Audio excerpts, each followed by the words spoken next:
The night of the Blood Moon Assembly was cold enough to still the breath of every wolf who stood beneath the sky. Thousands had gathered on the wide stone grounds of the Frost Moon stronghold, their eyes turned toward the raised platform where the Alpha King, Draven Ashfell, sat in silence. He ruled over 7 packs, bound together under one crown, and every year, the assembly reminded them all of the price of loyalty.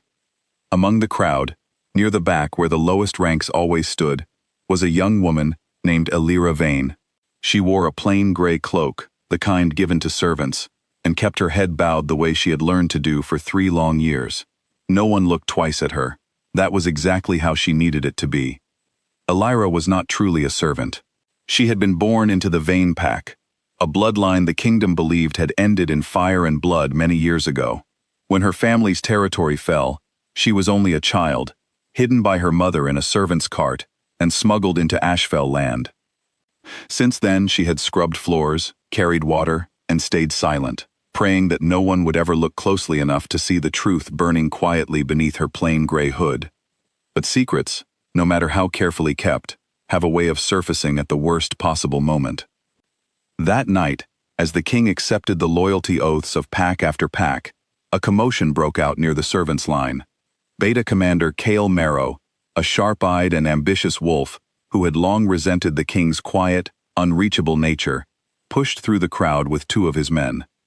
His golden eyes locked onto Elira with the satisfaction of a hunter who had finally cornered his prey. "There," he said, loud enough for those nearby to hear. "The last Vane." Whispers spread through the crowd like wildfire. Elira's heart pounded, but she did not run. There was nowhere to run to.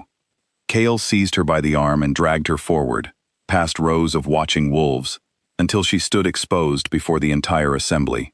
The king's guards straightened, the elders on the platform leaned forward, and Draven Ashfell, who had not shown interest in anything beyond the affairs of his kingdom in years, finally lifted his gaze.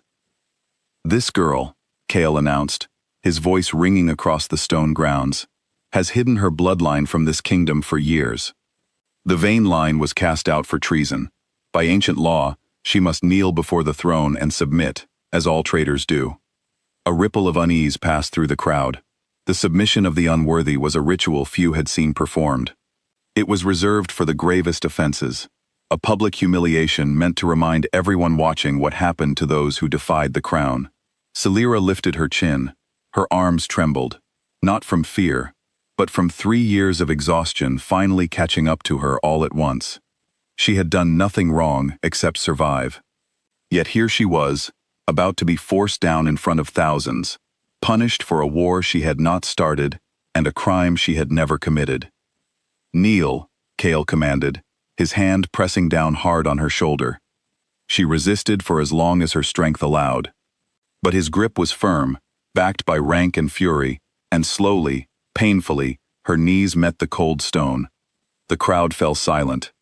Somewhere in the distance, a wolf howled low and mournful, as if the land itself grieved what it was witnessing. Elira did not cry. She refused to give them that.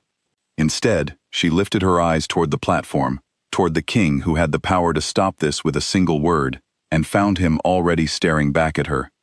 Something happened in that instant that no one in the crowd expected, least of all Draven himself. The bond every wolf was told about in old stories, the one he had long since stopped believing existed for him, ignited like a struck flame deep in his chest. It was not a gentle awakening. It struck him with the force of a blow, stealing his breath, narrowing the entire world down to the kneeling woman before him. Her pain became his pain. Her humiliation became a fire in his own blood. For 3 years, Draven Ashfell had ruled with a calm so absolute that his own advisors whispered he had no heart left to give. He had buried himself in duty after losing his family young, convinced that softness was a weakness kings could not afford. He had accepted long ago that no mate would ever come for him, that he was destined to rule alone.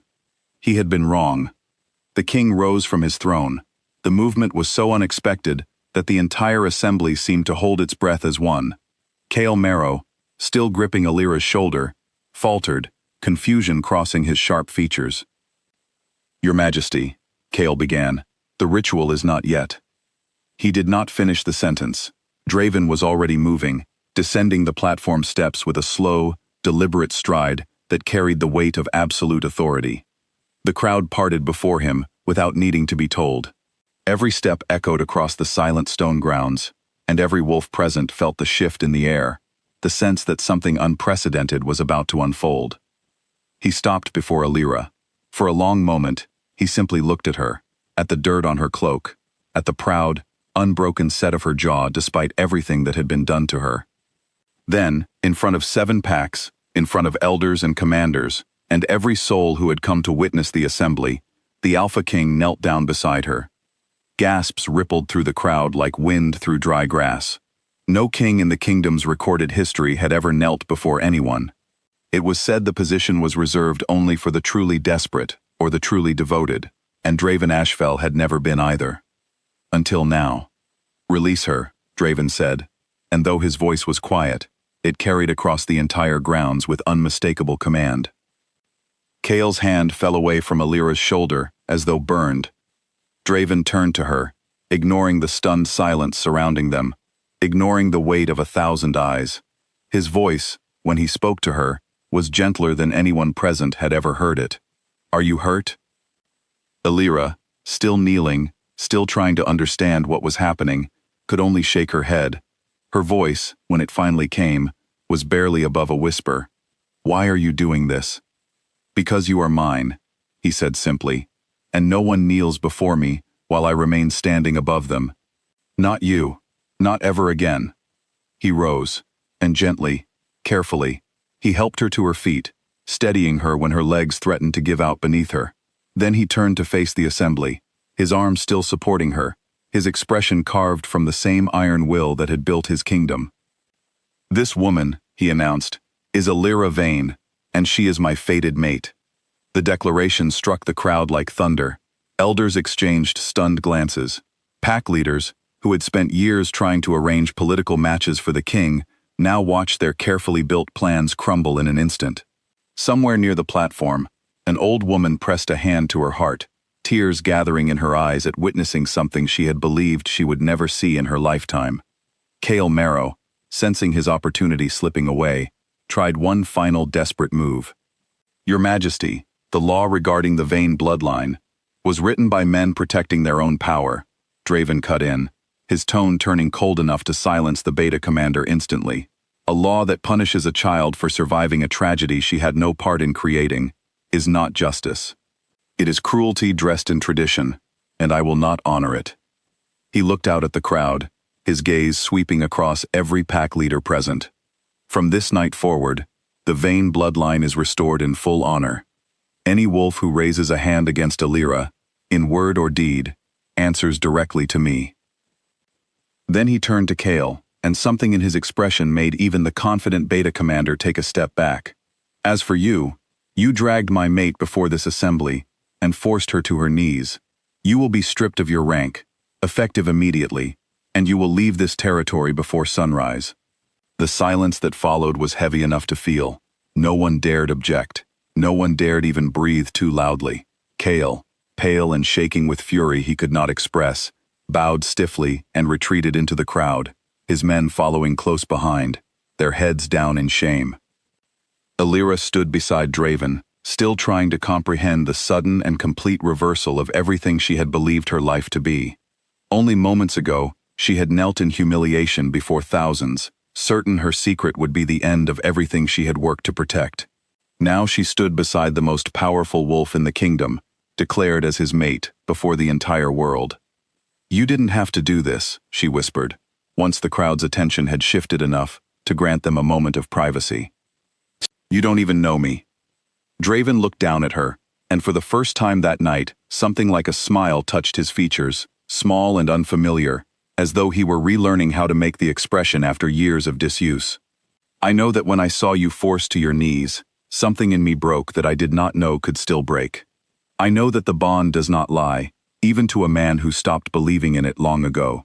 And I know that whoever you are, whatever name you carry, you deserve someone standing beside you, not above you." Tears that Alira had refused to shed in front of the crowd finally slipped free, quiet and unguarded. 3 years of hiding, of swallowing her grief and her fear, of believing she would live and die unseen, unraveled in that single moment of being truly seen for the first time. The assembly, still processing what it had witnessed, slowly began to shift. One by one, pack leaders who had come to renew their oaths began to kneel again, but this time the gesture was different. It was not submission demanded by force. It was respect freely given to the woman, now standing beside their king.